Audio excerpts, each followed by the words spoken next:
we are there as spouses. And sometimes we may not be very sure about our place. Because you see, for the spouse that was elected, they actually know that their name was on the ballot paper. They went campaigning more than you, and they've been elected. And so you're also there, and you know that you're supposed to support this spouse. I want to say that God has given all of us a great opportunity to be able to support. And I must say that devolution is a great thing that happened in our nation. You can imagine if we did not have devolution, that would not have all of us seated here today. And even the work that God has enabled you to do, maybe you'll not be able to do because that governorship, that governor would not be there. But now you're there as a spouse, and God has given you the opportunity to be there. Because you may be thinking and wondering what you'd like to do, even with the communities in your county. But I must say that it is not something out of the norm. It is the thing that you have always desired to do, and it is that problem that you see in society that you have always wanted to solve. I'm reminded of that day when I had gone to help my husband campaign in the year 1997 as a young girl, like some of you that are seated here today. I was only 27 years old, very green, very naive, small family, did not know what life was all about, and I'm here now, in the campaign trail. And I meet these women that were just seated on the side of the road. And as I go to speak to them, not even knowing really what to tell them, the way you have to think because you're not very sure. Something I've discovered about spouses is like we really have to check our words because you don't want to spoil for the person that is actually running for office, isn't it? And so, I was trying to see what to tell them. I noticed this one woman that had a broad smile but did not have shoes. And I asked myself several questions. How did she leave her house without shoes? Did she forget the shoes? Or is it that she doesn't have the shoes? And if she can come without shoes and look emaciated like she had not even had breakfast, what about her children? What about her husband? And quickly I got an inspiration in my heart. And I told myself, if God enables my husband to be elected member of parliament for Eldoret North that time, I would like to come back and do something with these women. And I want to do something that is sustainable. So right there, I saw a need of women economic empowerment, of empowering this woman. And I thought in my heart, in my head, in my spirit, that if this woman had some little money in her pocket, she would buy shoes for herself. She would eat a good breakfast. She will take care of her children, and she will take care of her family and her husband. And I came praying, thinking, looking for sustainability, something that would be sustainable, and it took me 12 years. In the year 2009, a friend of mine walked to my office, and she told me about the concept of table banking. And that is what I took to the women of Eldoret North. Table banking, a concept that had been written by the then Poverty Eradication Commission. It was just lying in the shelves. It had been piloted in Gatanga and in Bondo, and it was left there. So I just picked a paper that was ready, took it to my village, started crisscrossing our constituency of Eldoret North, teaching women about financial inclusion, because we know that women are actually financially excluded. Thank God that it is now 15 years, and there is a lot of changes that is happening.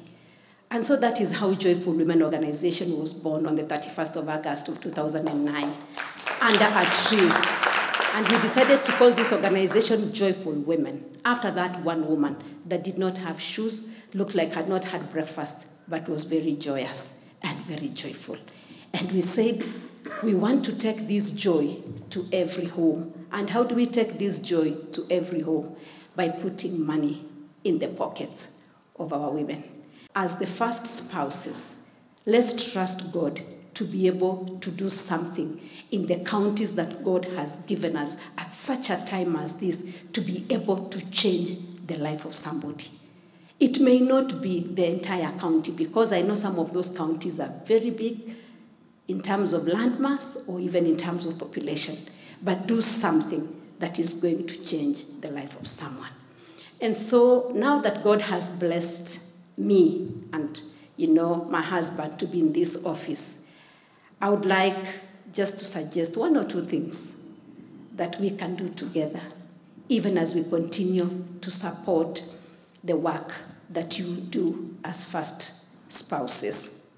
When I went to Kakamega during my birthday in November last year, I adopted the Kakamega Forest. Why Kakamega Forest? They say charity begins at home. I was born in Kakamega County many years ago. That is the place that I ate from, I drank from, I sheltered from. I went to school in Kakamega County, and so I decided to go and adopt 500 acres of Kakamega Forest, or 200 hectares of the Kakamega Forest. And we are going to be partnering with the First Lady of Kakamega County, my dear sister, and all of you, especially now that the rains have come. We are going to be planting trees. We are actually going to be launching that program, God willing, in the month of April. What am I trying to say? What about if you adopt a forest in your county? Take a minute to think about the forest in your county. Some of you are thinking, I don't think we have any forest. What about coming up with a forest in your county? Government is here to support us. We have the Kenya Forest Services. We have the Ministry of Environment. We have the presidency. We have my office. And you can adopt and grow trees in a forest. Suppose we told ourselves as county spouses, first spouses, working with my office, let's put aside, even just to start with, 1 day in a year to do a cleanup exercise in our counties. And we support each other. You mobilize the people in your county, and we do that cleaning up exercise. Those are some of the ideas I'm thinking we can collaborate as one of the 5 C's in our office. Suppose we did an exchange of food to say that if I have food in Kisii County, if I have food in Nyamira County, I can mobilize families to give, even if it is just one branch of banana. And my sister from Nyamira County, you have a place where people can bring those bananas. And we look for logistics and transport, and we say we want to take those bananas to Marsabit. And my sister from Marsabit is there to receive the bananas and distribute to the people of Marsabit. Our sister from Nyandarua told us it's the county of potatoes. Suppose during the harvesting season of the potatoes, because some of it ends up going to waste, the people do the business to sell whatever they are selling. But there is that 10%, even in the church, that we give, that tithe, that you say, when I get my 100 containers, when I get my 10 containers, can I put one aside for somebody in Mandera or somebody in Kajiado or somebody in this particular place? The cabbages I had, I think again it was Nyandarua, that I had somebody say there were too many carrots and cabbages until they were giving to the cows. Supposing we give just a few to the cows and the rest we decide to take them to Kitui.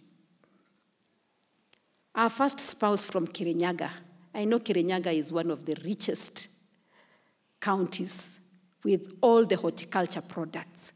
Some of that, if people can bring it to a central location and we decide to take it to another county, we build a collaboration. We build a sisterhood, a brotherhood, a first spouses collaboration and network to say that I will not sleep if my sister in Wajir is sleeping hungry? And so that is what I was thinking. The ones from Trans Nzoia, my sister, Mrs. Natembea, and my sister, Mrs. B, with the maize there, because we have a lot of maize there. What about if you collect? People donate and bring a few sacks of maize during the harvest, put it in a go-down somewhere there, and during the time of need, we can actually take that food distribution to the place that is needed. We're going to be supporting also the different programs that you have because, like I said, everybody has their calling. The speaker has told us that, we have this purpose that each one of us has in their hearts. In whatever you're doing, would like just to support your work and to say that we want to walk with you this journey. Even as we do the things that we do, even in our office here, we also want to really know what you're doing and be able to support. But one of the things, as the president has told us, let us plant and grow trees, because that is something that is affecting everybody. The issues of environment and climate change is a reality. And by growing these trees, we are actually going to be impacting generations to come. And before long, we will be able to see the impact of growing of the trees. The 15 billion trees. My office has actually said that we are going to be planting 500 million trees. That's 500 million trees. I'm so glad to hear about NYS. I'm so happy to hear about the military. And let's support one another to be able to plant these trees.